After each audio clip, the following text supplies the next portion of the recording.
बागेश्वर धाम ने दिल्ली से वृंदावन तक पद यात्रा के दौरान एक नागा साधु हवा में उड़ने लगा। फिर जो चमत्कार हुआ उसे देखकर लोगों के पसीने छूट गए। दिल्ली की धुंधली सुबह थी।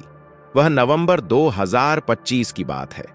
सूरज की पहली किरणें यमुना नदी के किनारे बिखर रही थीं, मानो स्वयं भगवान विष्णु ने यात्रा को आशीर्वाद देने के लिए अपना दिव्य प्रकाश बरसाया हो। बागेश्वर धाम के परम पूज्य संत धीरेंद्र कृष्ण शास्त्री जी महाराज, जिन्हें भक्तजन बागेश्वर बाबा योब के नाम से पुकारते हैं, दिल्ली के चाणक्यपुरी स्थित एक विशाल मैदान में खड़े थे। उनके चारों ओर लाखों भक्तों का सैलाब उमड़ पड़ा था। यह कोई साधारण सभा नहीं थी, यह सनातन एकता पद यात्रा का उद्घाटन समारोह था। एक ऐसी यात्रा जो दिल्ली से प्रारंभ होकर वृंदावन तक पहुंचने वाली थी, सनातन धर्म की एकता को मजबूत करने का संकल्प लेकर। लेकिन इस यात्रा का उद्देश्य कुछ और ही था। देश भर में व्याप्त धार्मिक विभाजन, सामाजिक कलह और आधुनिकता के नाम पर सनातन मूल्यों का क्षय, इन सब के विरुद्ध एकता का संदेश फैलाना। यात्रा का मार्ग निर्धारित था। दिल्ली से गुड़गांव, फरीदाबाद, आगरा होते हुए मथुरा और अंततः वृंदावन तक। कुल 250 किलोमीटर की पैदल यात्रा, जिसमें हर कदम पर भजन, कीर्तन और प्रवचन होंगे। उद्घाटन समारोह में धीरेंद्र जी ने कहा, भाइयों और बहनों, सनातन धर्म एक सूत्र में बंधा है। राम और कृष्ण एक ही हैं, शिव और विष्णु एक ही हैं। यह यात्रा न केवल पैरों की थकान मिटाएगी, बल्कि हृदयों की दूरी भी समाप्त कर देगी। उनकी वाणी में वह जादू था जो लाखों को आकर्षित करता। समारोह में केंद्रीय मंत्री, स्थानीय विधायक और सैकड़ों संत महात्मा उपस्थित थे। एक वृद्ध संत स्वामी रामभद्राचार्य जी ने आशीर्वाद दिया, यह यात्रा चमत्कारों की वर्षा लाएगी, क्योंकि भगवान स्वयं इसमें विराजमान हैं। भक्तों, आधा अधूरा ज्ञान सुनना या छोड़ देना दुख और पाप का कारण बनता है। इसलिए इस घटना को अंत तक अवश्य देखें। अगर आप भी हनुमान जी के सच्चे भक्त हैं तो इस वीडियो को लाइक करके चैनल को सब्सक्राइब जरूर करें और कमेंट में जय श्री कृष्णा जरूर लिखें। तो चलिए बिना किसी विलंब के शुरू करते हैं। यात्रा की शुरुआत धूमधाम से हुई। धीरेंद्र जी ने लाल झंडे को फहराया और भक्तों का जत्था चल पड़ा। आगे आगे संतों का समूह, बीच में धीरेंद्र जी और पीछे महिलाओं और बच्चों का कारवां। ट्रक पर भजन गाने वाले कलाकार और साइड में लंगर की व्यवस्था। पहले दिन गुड़गांव तक का सफर आसान था। रास्ते में गांव-गांव से लोग जुड़ते गए। एक बुजुर्ग किसान केशवलाल ने कहा, महाराज, मैंने सुना है कि आपकी कृपा से बांझ महिलाएं संतान प्राप्त करती हैं। मेरी बहू को भी आशीर्वाद दें।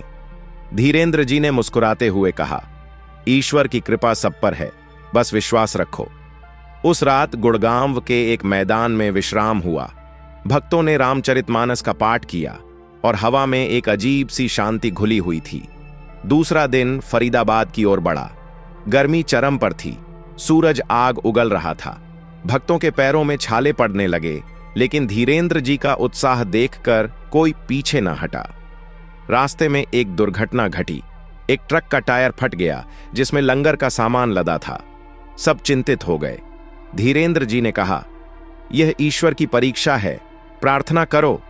उन्होंने एक छोटा सा पूजन किया और आश्चर्यजनक रूप से ट्रक का इंजन बिना किसी समस्या के चालू हो गया। ड्राइवर ने कसम खाई, महाराज, यह तो चमत्कार है। टायर फटा था, लेकिन गाड़ी चल पड़ी। यह पहला छोटा सा चमत्कार था जो भक्तों में उत्साह भर गया। फरीदाबाद पहुंचते पहुंचते शाम हो गई। वहां स्थानीय मंदिर में प्रवचन हुआ। धीरेंद्र जी ने कहा, सनातन एकता का अर्थ है जाति धर्म से ऊपर उठना। हम सब भगवान के बच्चे हैं। रात को भक्तों ने कीर्तन किया और एक युवा लड़की सीमा ने अपनी बीमारी का जिक्र किया। वह कैंसर से पीड़ित थी। धीरेंद्र जी ने उसके माथे पर हाथ रखा और कहा, जाओ, तुम ठीक हो जाओगी। अगली सुबह सीमा ने बताया कि उसकी दर्द रात भर कम हो गई। डॉक्टरों ने बाद में पुष्टि की, ट्यूमर सिकुड़ गया था। यह खबर सोशल मीडिया पर वायरल हो गई और यात्रा में जुड़ने वालों की संख्या दोगुनी हो गई। तीसरा दिन आगरा की ओर। यमुना का किनारा अब नजदीक आ रहा था, लेकिन बारिश ने अचानक रूप धारण कर लिया। मूसलाधार वर्षा में भक्त भीगते चले। एक नदी पार करने के दौरान पुल टूटने की खबर आई। सब डर गए। धीरेन्द्र जी ने कहा, भगवान राम ने लंका पार की, हम यह छोटी नदी क्या पार न करेंगे? उन्होंने गंगा माता का जाप शुरू कराया। आश्चर्य, वर्षा रुक गई और नदी का जल स्तर घट गया। इंजीनियरों ने कहा, यह असंभव है, लेकिन ऐसा हुआ। भक्तों के चेहरे पर आनंद की लाली छा गई। आगरा में ताजमहल के पास सभा हुई, जहां मुस्लिम भाइयों ने भी भाग लिया। धीरेन्द्र जी ने कहा, सनातन एकता सभी धर्मों को जोड़ती है। एक मुस्लिम बुजुर्ग ने कहा, महाराज, आपकी वाणी में सूफी संतों की मिठास है। चौथा दिन सबसे कठिन था।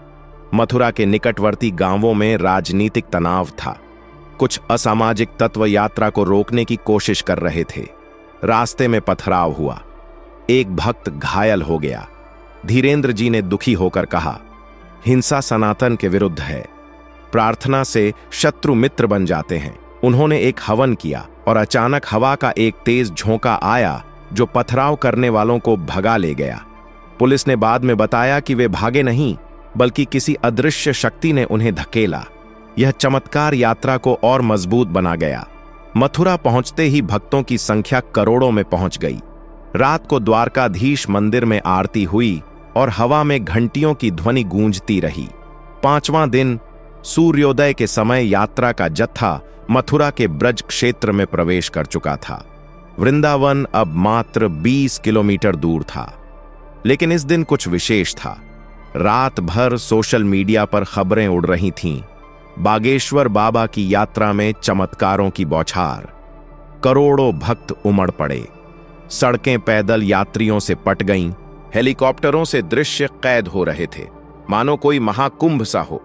महिलाएं कामवड़ लेकर चल रही थीं, बच्चे भगवा झंडे लहरा रहे थे। वातावरण में भजन की धुनें गूंज रही थीं। हरिओम तत्सत, जय श्री राम। धीरेन्द्र जी आगे चल रहे थे, उनके चेहरे पर दिव्य तेज। अचानक यात्रा के बीच में एक नागा साधु प्रकट हुए। उनका नाम था स्वामी नागेश्वरानंद जी। वे हिमालय के गहन कंदराओं से आए थे। नंगे बदन, राख मले हुए, जटाएं लंबी। नागा साधु अखाड़ों के योद्धा होते हैं जो कुंभ मेले में स्नान कराते हैं। स्वामी जी ने धीरेन्द्र जी को प्रणाम किया और कहा, महाराज, सनातन की रक्षा के लिए मैं आया हूं। यह यात्रा भगवान की लीला का भाग है। धीरेन्द्र जी ने उन्हें जत्थे में शामिल किया। दोपहर के समय यमुना के किनारे एक विशाल मैदान में विश्राम हुआ। भक्तों ने लंगर ग्रहण किया। तभी अचानक हवा में एक अजीब सी गर्जना हुई। सब चौंक पड़े। स्वामी नागेश्वरानंद जी खड़े हो गए। उनके शरीर से एक नीला प्रकाश निकलने लगा। भक्तों ने देखा, वे धीरे धीरे जमीन से ऊपर उठने लगे। हां, हवा में उड़ने लगे। उनके पैर भूमि छोड़ चुके थे और वे कम से कम 20 फुट ऊपर लटक रहे थे। चारों ओर चीखें गूंजी, चमत्कार, चमत्कार। कैमरों ने यह दृश्य कैद कर लिया। एक भक्त ने चिल्लाया, महाराज देखिए, साधु जी उड़ रहे हैं। धीरेन्द्र जी शांत खड़े थे। उन्होंने कहा, यह भगवान शिव की कृपा है। नागा साधु योग सिद्ध प्राप्त करते हैं, लेकिन यह केवल शुरुआत है। स्वामी जी हवा में तैरते हुए बोले, सनातन एकता के लिए यह संदेश है, हम सब उड़ सकते हैं यदि विश्वास हो। भक्तों के पसीने छूट गए। यह दृश्य इतना भयानक और दिव्य था कि दूर खड़े पत्रकार भी स्तब्ध रह गए। स्वामी नागेश्वरानंद जी धीरे धीरे नीचे उतरे, लेकिन हवा में उनका शरीर अब भी कंपन कर रहा था। भक्तों ने उन्हें घेर लिया। एक युवा इंजीनियर राहुल ने कहा, स्वामी जी, यह कैसे संभव है? क्या यह जादू है? स्वामी जी मुस्कुराए, बेटा, यह योग है, हठयोग की सिद्ध। लेकिन अब देखो असली लीला। उन्होंने धीरेन्द्र जी की ओर देखा। धीरेन्द्र जी ने सिर हिलाया और एक सामूहिक जाप शुरू हो गया। ओम नमः शिवाय। अचानक यमुना नदी का जल उफान पर आ गया। भक्त चिंतित हो गए, बाढ़ आ रही है। लेकिन अगले ही पल नदी का जल रुक गया और फिर जो हुआ वह अवर्णनीय था। नदी के जल से एक विशालकाय आकृति प्रकट हुई। भगवान विष्णु का शेषनाग पर विराजमान रूप। हां, शेषनाग की 7 फणाएं फैल गईं और उनके ऊपर भगवान विष्णु का दिव्य स्वरूप।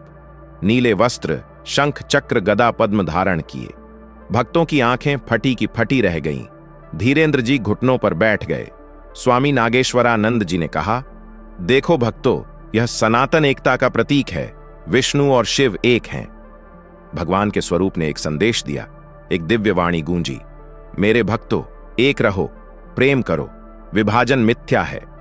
वाणी समाप्त होते ही शेषनाग का स्वरूप विलीन हो गया, लेकिन नदी का जल अब अमृत जैसा शांत हो चुका था। भक्तों ने उस जल को स्पर्श किया, घाव भर गए, दर्द मिट गए। एक अंधी महिला सरिता ने कहा, मैं देख रही हूं महाराज, मेरी आंखें खुल गईं, लेकिन चमत्कार यहीं न रुका। स्वामी जी फिर हवा में उड़े, इस बार भगवान कृष्ण का रूप धारण कर वे बांसुरी बजाने लगे और चारों ओर फूलों की वर्षा होने लगी। फूल हवा से नहीं, आकाश से बरस रहे थे। गुलाब, चमेली, जूही, रंग बिरंगे। बच्चे हंसने लगे, महिलाएं नाचने लगीं। एक वृद्ध व्यक्ति, हरिया चाचा, जो 30 वर्षों से लकवे से पीड़ित थे, अचानक खड़े हो गए और नाचने लगे। डॉक्टरों की टीम ने जांच की, यह चमत्कारिक ठीक होना है। जन सैलाब अब अनियंत्रित हो गया। करोड़ों लोग चिल्ला रहे थे, जय बागेश्वर धाम, जय धीरेंद्र महाराज। पुलिस को व्यवस्था बनाए रखने में कठिनाई हो रही थी, लेकिन धीरेंद्र जी ने कहा, शांत हो जाओ, ईश्वर की लीला देखो। तभी एक और चमत्कार, आकाश में इंद्रधनुष प्रकट हो गया। बिना वर्षा के 7 रंगों का वह चाप सनातन के 7 लोकों का प्रतीक था। स्वामी जी नीचे उतरे और बोले, यह यात्रा का चरम है, वृंदावन अब पास है। शाम ढलते ढलते यात्रा वृंदावन पहुंचे। बांके बिहारी मंदिर के द्वार पर स्वागत सत्कार हुआ। धीरेंद्र जी ने अंतिम प्रवचन दिया, भक्तों, आज के चमत्कार सनातन की शक्ति के प्रमाण हैं। नागा साधु का उड़ना, शेषनाग का दर्शन, फूलों की वर्षा, ये सब इसलिए हुए क्योंकि हम एक हैं। स्वामी नागेश्वरानंद जी ने कहा, मैं हिमालय लौट रहा हूं, लेकिन यह स्मृति अमर रहेगी। यात्रा समाप्त हुई, लेकिन प्रभाव शाश्वत। करोड़ों भक्तों ने संकल्प लिया सनातन एकता के लिए। मीडिया ने इसे चमत्कारों की पद यात्रा कहा। धीरेंद्र जी बागेश्वर धाम लौटे, लेकिन वृंदावन हमेशा उनके हृदय में रहा। यात्रा के बाद देश भर में एकता की लहर दौड़ी। जातिगत दंगे रुके, मंदिर मस्जिदों में संयुक्त पूजा हुई। सीमा का कैंसर पूरी तरह ठीक हो गया। सरिता अब स्कूल में बच्चों को पढ़ाती है। राहुल ने अपनी कंपनी में सनातन एकता फाउंडेशन शुरू किया। हरिया चाचा गांव के मुखिया बने। स्वामी नागेश्वरानंद जी की कहानी हिमालय में प्रचारित हुई। वे कहते, चमत्कार विश्वास से जन्म लेते हैं। धीरेंद्र जी के प्रवचनों में यह घटना बार बार आती। 5वें दिन का चमत्कार हमें सिखाता है कि ईश्वर जीवंत हैं। आज नवंबर 2025 में जब हम इस गाथा को याद करते हैं तो लगता है मानो कल की बात हो। बागेश्वर धाम में हर सोमवार को इस यात्रा की कथा सुनाई जाती है। भक्त आते हैं, सुनते हैं और बदल जाते हैं। यह स्टोरी न केवल चमत्कारों की है, बल्कि विश्वास की है। सनातन एकता का संदेश आज भी प्रासंगिक है। यदि आप भी इसमें विश्वास रखें तो शायद आपके जीवन में भी कोई चमत्कार हो जाए। जय श्री राम, जय बागेश्वर धाम। दोस्तों, इस वीडियो को अपने दोस्तों, परिवार और रिश्तेदारों के साथ शेयर जरूर करें। और वीडियो पसंद आई है तो वीडियो को लाइक करके चैनल को सब्सक्राइब जरूर करें और कमेंट बॉक्स में जय हनुमान जी जरूर लिखें। धन्यवाद।